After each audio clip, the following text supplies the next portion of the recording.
بسم اللہ الرحمن الرحیم۔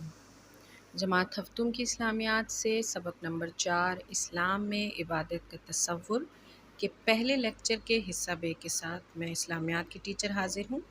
بچوں، آج ہم حصہ بے میں صفحہ نمبر 15 کی بلند خوانی کریں گے۔ آپ سب صفحہ نمبر 15 کھول کر سامنے رکھیں اور میرے ساتھ پڑھیں۔ مدینے سے لے کر یہاں تک سنبھالی ہے، اب تھک گیا ہوں۔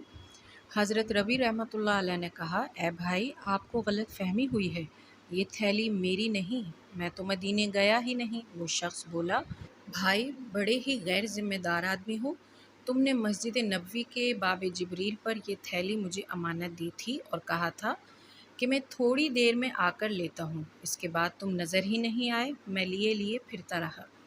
ربی بن سلیمان رحمۃ اللہ علیہ کی سمجھ میں کچھ نہیں آ رہا تھا۔ جب تھیلی کھولی تو اس میں سے 600 سونے کی اشرفیاں تھیں۔ رات کو جب سوئے تو قسمت جاگ اٹھی، پیارے نبی صلی اللہ علیہ وآلہ وسلم کی زیارت ہوئی۔ آپ صلی اللہ علیہ وآلہ وسلم نے فرمایا، ربی، اور کتنی گواہیاں دوں کہ تم نے حج کیا ہے، تم نے 600 چاندی کے درہم دیے تھے، یہ 600 سونے کی اشرفیاں تمہارے لیے ہیں۔ اللہ تعالیٰ نے تمہاری شکل کا ایک فرشتہ بنا دیا ہے جو ہر سال تمہاری جگہ حج کیا کرے گا، اور تمہارے لیے جنت میں ہمارا پڑوس بھی ہے جو ہمارے ساتھ معاملہ کرتا ہے، ہم اس کے ساتھ ایسا ہی کرتے ہیں۔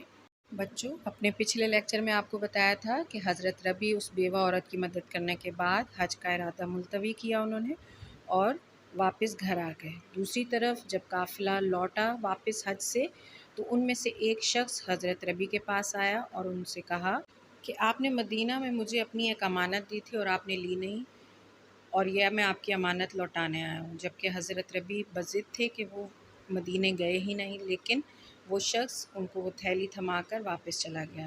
حضرت ربی جب رات کو سوئے تو انہیں زیارت نبی صلی اللہ علیہ وآلہ وسلم ہوئی اور حضور نے فرمایا کہ ربی، تم نے حج کیا ہے، تم نے 600 چاندی کے درہم دیے تھے اور یہ 600 سونے کی اشرفیاں تمہارے لیے ہیں، اور اللہ نے ایک فرشتہ تمہارے لیے مقرر کر دیا ہے جو ہر سال تمہاری جگہ حج کیا کرے گا، کیونکہ تم نے ہمارے ساتھ معاملہ کیا ہے اور ہم اس کا بدلہ ایسے ہی دیتے ہیں۔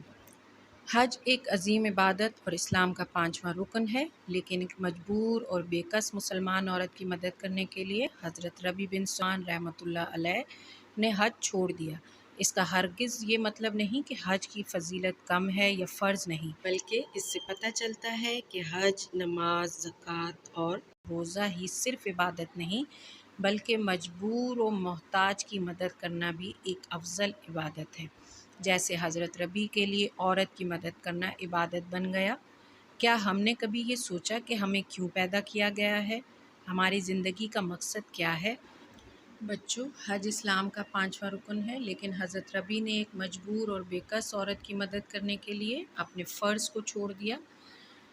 لیکن اس کا قطعاً یہ مطلب نہیں کہ حج، نماز، زکوٰۃ اور روزہ جو ہے وہ عبادات افضل نہیں، لیکن اللہ تعالیٰ نے کہا ہے کہ ایک مجبور اور محتاج کی مدد کرنا ان تمام عبادتوں سے افضل ہے، اس لیے حضرت ربی کو ان کی نیکی کا اتنا بڑا اجر ملا۔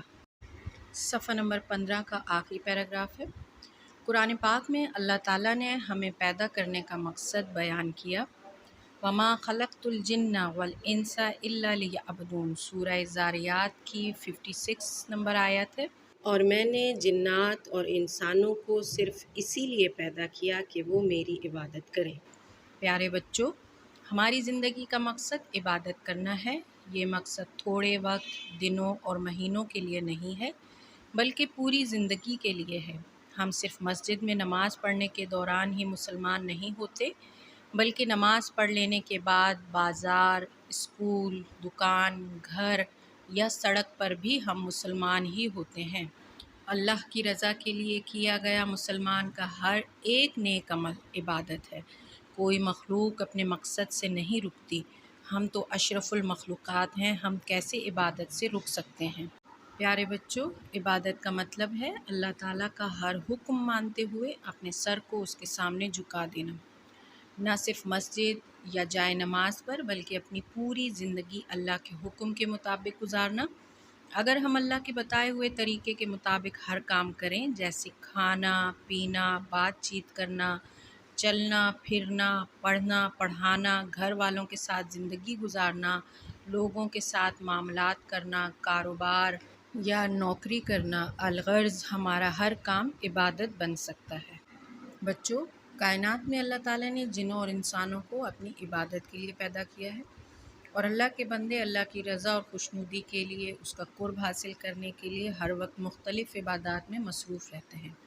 لیکن عبادت کا مطلب صرف شرعی عبادات ہی نہیں ہے، لیکن اگر ہم اپنے روزمرہ کے کام بھی صرف اللہ کی خوشنودی کے لیے، اس کی رضا کے لیے اور ثواب کی نیت سے کریں تو یہ بھی عبادت ہے۔